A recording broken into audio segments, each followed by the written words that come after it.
barbarism, and it only can spread through sword, and that is the secret of Islam's victory over others. Otherwise, message has nothing in it. Unfortunately, this idea was further supported by Muslim scholars. And there are such scholars and some very popular scholars among the Muslims of today who claim that as long as Ahazur sallallahu alaihi wasallam relied on arguments and spiritual powers, he could not spread Islam among Arabians. The moment he took up sword, then he brought them to reason and he forced them to listen to the word of Allah, but not without the help of sword.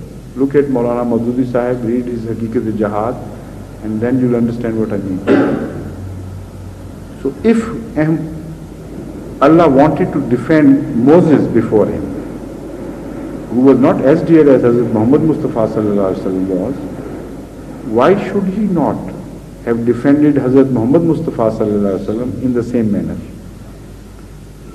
So as Jesus stood, that is Messiah, stood in relation to Moses, so a Messiah was ordained for Ummat-e Muhammadiyya as well, to bring about the same sort of revolution, where sword will be taken away from them, they will be deprived of the right of defense.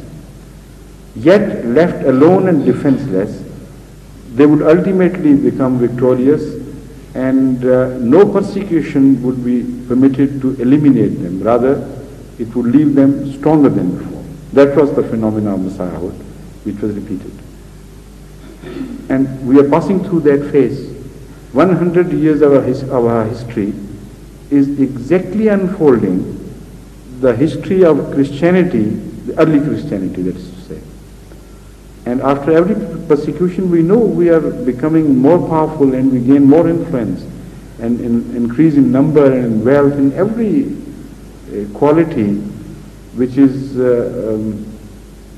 every value which is being robbed from us. Instead of being deprived of those values, new values are added to us. This is the phenomenon of Messiahhood. Persecution, but not with a loss. Persecution with a gain. And this is how we are defending Hazrat Muhammad Mustafa sallallahu alaihi wasallam through our blood and our sacrifices. It was the Quran which won in the first instance. It was not sword. Now you own the sword, and the Quran is apparently defenseless, yet the rationale of the Quran, the beauty of the Quran is becoming victorious at every encounter. And the true Islam is winning ground daily by the hour in every direction. This is the fundamental, as I understand, of Messiahhood. And this similarity is so obvious that I wonder how people can miss it. But there are other similarities. For instance, the time. First of all, the position. Hazrat sallallahu alaihi wasallam, whenever he mentioned Messiah, his second advent, he said he would come among the Akhirin, the latter days people. And he would also, through implication, through inferences, we reach also the conclusion that he was to appear at the head of the 14th century. When we look back at the first Messiah, he also appears among the latter days people. He also comes at the head of the 14th century. The distance between Moses and Messiah is about 1300 years. And this is exactly the case with Hazrat Masih Maud. Distance between Hazrat sallallahu alaihi wasallam in time and him is 1300 years. Jesus did not bring a new law. In fact, he claimed that I have not come to change a jot of Bible. So Hazrat Masih Maud claimed that I have not to bring a new law. I am just I have come to complete it in essence and in practice. And that is what Jesus said.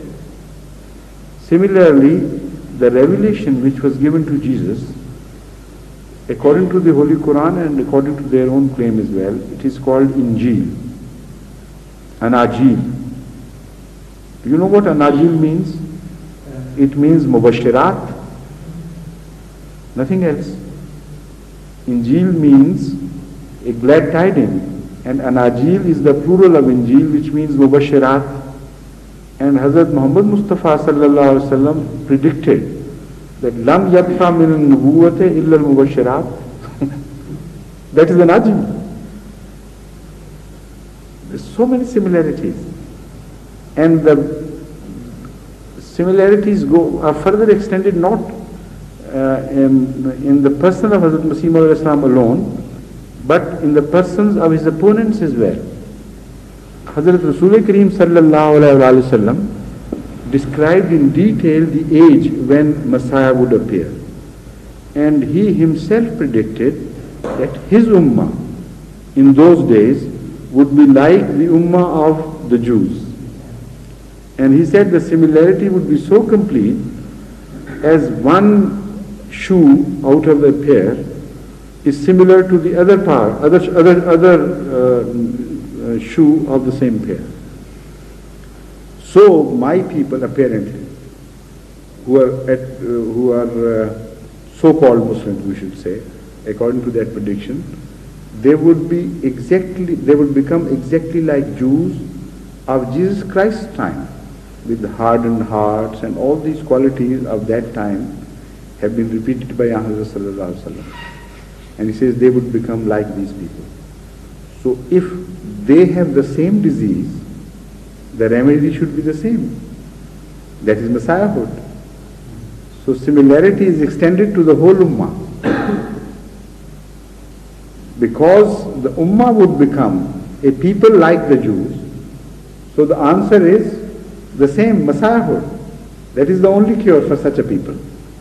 To bring them back from form to spirituality, from aggression to a defenseless sacrifice. So Hazrat Masih Maud has also quoted other similarities. For instance, the empire under which Jesus appeared was a foreign Roman empire.